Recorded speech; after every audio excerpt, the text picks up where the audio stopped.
നായികയല്ല എനിക്ക് വെല്ലുവിളി, എപ്പോഴും ഒരു നായകനാണ് വെല്ലുവിളി. അപ്പൊ അങ്ങനെ ഏറ്റവും വെല്ലുവിളിച്ച് ചേച്ചി അഭിനയിച്ചിരിക്കുന്ന ഒരു സിനിമ എന്ന് പറഞ്ഞാൽ അത് ഏതായിരിക്കും?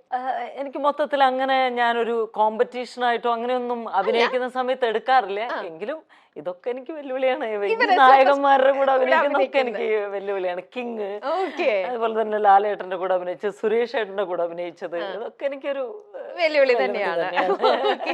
അപ്പൊ പൊതുവെ ഇപ്പൊ ഒരു സ്ക്രിപ്റ്റും കൊണ്ട് ചേച്ചിയുടെ മുന്നിൽ വരുമ്പോഴേ അതിനകത്ത് ഒരു ഭയങ്കര ഒരു ഫെമിനിൻ ആയിട്ടുള്ള ഒരു ക്യാരക്ടർ, ഭയങ്കര ഒരു ടിപ്പിക്കൽ നമ്മുടെ മല്ലു ഗേൾ അങ്ങനത്തെ ഒരു ക്യാരക്ടർ വരുമ്പോ ചേച്ചിക്ക് ശരിക്കും കൂടുതൽ റിസ്ക് ആയിരിക്കും. എനിക്ക് തോന്നുന്നു ഒരു പക്ഷെ ഇപ്പൊ കമൽ സാറിനൊക്കെ അവോയ് ഷൺമുഖി കിട്ടിയില്ലേ, അതുപോലെയാണ് എനിക്ക്.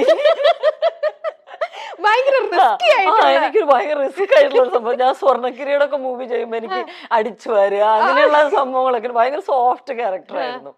അപ്പൊ എനിക്ക് തോന്നി ഇവർക്ക് അങ്ങനെ തോന്നിയിട്ടുണ്ടാവും. കമൽ സാറിനൊക്കെ സാരി കൊടുത്ത് അവരഭിനയിക്കുന്ന പോലെ എനിക്ക് സെയിം അതുപോലെ ആയിരുന്നു. ഓക്കെ.